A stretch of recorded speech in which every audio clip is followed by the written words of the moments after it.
कया चक्षुरुन्मिलितं येन तस्मै श्रीगुरुवे नमः।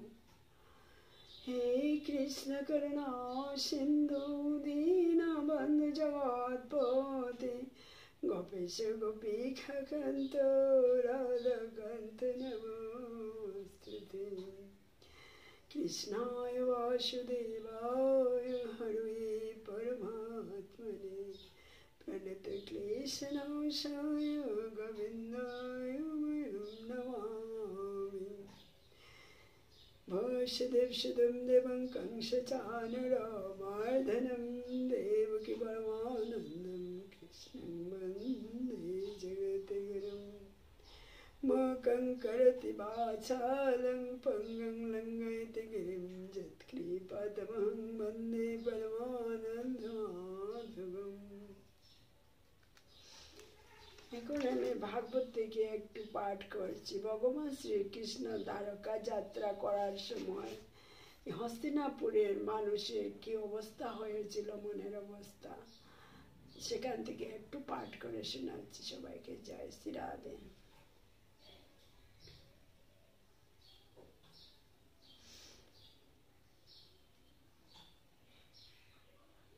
তারা বলেছিলেন, ইনি সেই আদি পুরুষোত্তম ভগবান যার কথা আমরা স্মরণ করে থাকি। প্রকৃতির গুণসমূহ সৃষ্টি হওয়ার পূর্বে তিনি কেবলমাত্র বিরাজমান ছিলেন এবং যেহেতু তিনি পরমেশ্বর ভগবান, তাই কেবলমাত্র তারই মধ্যে নিশাকালে নিদ্রা যাওয়ার মতো সমস্ত জীব শক্তি রহিত হয়ে লীন হয়ে যায়। পরমেশ্বর ভগবান পুনরায় তার বিভিন্ন অংশ স্বরূপ জীবদের নাম এবং রূপ প্রদান করার বাসনায় জড়া প্রকৃতির তত্ত্বাবধানে তাদের ন্যস্ত করেন। তারই শক্তি প্রভাবে জড়া প্রকৃতি পুনরায় সৃষ্টি করার শক্তি অর্জন করেন।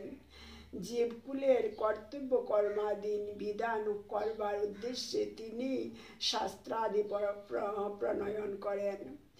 ইনি সেই পরমেশ্বর ভগবান যার অপ্রাকৃত রূপ জিতেন্দ্রিয় সংযত চিত্ত অমলাত্মা মহান ভক্তগণ ঐক্লান্তিক ভক্তিযুগের মাধ্যমে দর্শন করে থাকেন। জীবের অস্তিত্ব নির্মল ও শুদ্ধ করার সেটি হলো একমাত্র পন্থা। হে সখী, ইনি সেই পরমেশ্বর ভগবান যার আকর্ষণীয় ও গুহ্য লীলাসমূহ বৈদিক শাস্ত্রের অতি প্রচ্ছন্ন অংশগুলিতে তার মহান ভক্তগণের দ্বারা বর্ণিত হয়েছে। ইনি সেই একমাত্র পুরুষ যিনি এই জড় জগতের সৃষ্টি স্থিতি এবং প্রলয় কার্য সাধন করে থাকেন এবং তা সত্ত্বেও তিনি তার দ্বারা প্রভাবিত হন না। যখনই রাজা ও শাসকবৃন্দ তমগুণের দ্বারা আচ্ছাদিত হয়ে অধর্ম আচরণপূর্বক পশুর মতো জীবনযাপন করে, তখন সেই ভগবান শ্রীকৃষ্ণই তার অপ্রাকৃত রূপে বিভিন্ন যুগে প্রকটিত হয়ে তার সর্বশক্তিমত্তা পরম সত্যতা বিশ্বস্ত জনের প্রতি বিশেষ কৃপা এবং অদ্ভুত ক্রিয়াকলাপ সম্পাদন আদি লীলা বিক্রম প্রকাশ করে থাকেন। আহা, যদুবংশ পরম মহিমান্বিত এবং মথুরা সবচেয়ে পুণ্যময়, কেননা এই পুরুষোত্তম লক্ষ্মীপতি শ্রীহরি স্বয়ং যদুবংশে জন্মগ্রহণ করেছেন এবং শৈশবে মথুরায় বিহার করেছেন। নিঃসন্দেহে এটি পরম আশ্চর্যের বিষয় যে দ্বারকা স্বর্গের মহিমাকেও লাঞ্ছিত করেছে এবং পৃথিবীর পুণ্য প্রসিদ্ধি বৃদ্ধি করেছেন। দ্বারকাবাসীরা সর্বদাই সমস্ত জীবাত্মার দ্বারা শ্রীকৃষ্ণকে তার প্রেমময় রূপ বৈশিষ্ট্য দর্শন করছেন। তিনি মধুর হাস্যময় কৃপাদৃষ্টির দ্বারা তাদের অনুগৃহীত করেছেন। হে সখীগণ, তাদের প্রাণী গ্রহণ করেছেন। সেই সমস্ত গৃহিণীদের কথা একবার চিন্তা করুন। তার অধরুষ্ট থেকে এখন অহরহ চুম্বনের মাধ্যমে সুধা আস্বাদনের জন্য নিশ্চিন্তভাবে পূর্বজন্মে তারা কতই না ব্রত পালন ও পুত স্নান যজ্ঞ হোমাদি আরো পরমেশ্বরের সম্যক আরাধনা করেছেন। ব্রজভূমির ললনাগণ শুধু তেমনি অনুকম্পার আশায় মুহুর্মুহ মূর্ছাপ্রাপ্ত হতেন। পদ্মুম্ন, শাম্ব, অম্ব প্রমুখ সন্তানের জননী রুক্মিণী, সত্যভামা ও জাম্ববতীর মতো রমণীদের তিনি বলপূর্বক তাদের স্বয়ংবর সভা থেকে হরণ করেন এবং ভৌমাসুর ও তার সহস্র সহস্র সহচরকে নিহত করে পরে তিনি অন্যান্য মহিলাদেরও বলপূর্বক হরণ করেন। এই সব মহিলারা সকলেই মহিমান্বিত।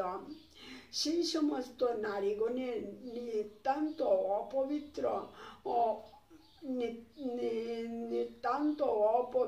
ও স্বাতন্ত্র্যহীন হওয়া সত্ত্বেও পবিত্র ভাবে মহিমান্বিত হয়েছেন। তাদের প্রতি কমললোচন পরমেশ্বর ভগবান শ্রীকৃষ্ণ বহুমূল্য সামগ্রী আহরণ করে উপহার স্বরূপ প্রদান পূর্বক তাদের হৃদয়ে আনন্দ বর্ধন করেছেন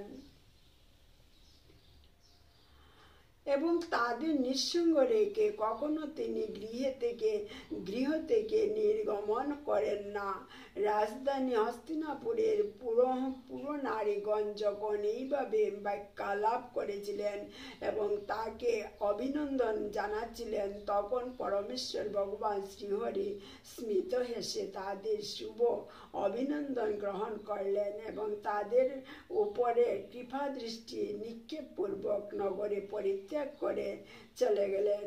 মহারাজ যুধিষ্ঠির অজাত শত্রু হলেও অন্যান্য শত্রুদের হাতে মধু আদি অসুরদের শত্রু ভগবান শ্রীকৃষ্ণের কোনো অনিষ্টের আশঙ্কায় তার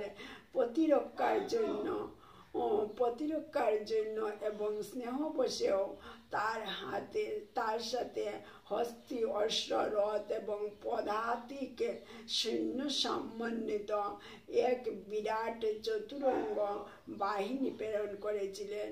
শ্রীকৃষ্ণের প্রতি গভীর স্নেহবশে বিচ্ছেদ ব্যাকুল কুরুবংশীয় পাণ্ডবেরা বহুদূর পর্যন্ত শ্রীকৃষ্ণের সহগমন করেছিলেন। তখন তাদের ফিরে যেতে রাজি করিয়ে পরমেশ্বর ভগবান শ্রীকৃষ্ণ তার অন্তরঙ্গ অনুগামীদের সঙ্গে স্বীয় দ্বারকাপুরীতে গমন করলেন। হে ভৃগুমুনি শৌনক, তারপর ভগবান শ্রীকৃষ্ণ যমুনা তটবর্তী কুরুজাঙ্গল, পাঞ্চাল, সুরসেনা, ব্রহ্মাভট্ট, কুরুক্ষেত্র, মৎস্যা, সারসদা প্রদেশ এবং বাড়িহীন ও অল্প জল বিশিষ্ট মরুপ্রদেশ সমূহ ধীরে ধীরে অতিক্রম করে ঈষৎ পরিশ্রান্ত অবস্থায় অশ্ববাহিত হয়ে সৌবীর ও আবির দেশের পশ্চিমবর্তী প্রদেশ দ্বারকায় অবশেষে উপস্থিত হলেন। এই সমস্ত প্রদেশগুলির মধ্যে গিয়ে পরিভ্রমণকালে সেখানকার স্থানীয় অধিবাসীরা পরমেশ্বর ভগবান শ্রীহরিকে অভ্যর্থনা জানিয়েছিলেন, আরাধনা করেছিলেন এবং বিভিন্ন উপহার সামগ্রী নিবেদন করেছিলেন। সন্ধ্যাবেলায় সকল স্থানে পরমেশ্বর ভগবান সন্ধ্যাকালীন ধর্মীয় কৃতসমূহ আচরণের জন্য তার ভ্রমণ স্থগিত রাখতেন। পশ্চিম দিগন্তে সমুদ্রবক্ষে সূর্য অস্তমিত হলে নিয়মিতভাবেই তিনি এই বিধি পালন করতেন। জয় শ্রী রাধে, জয় শ্রী শ্যাম।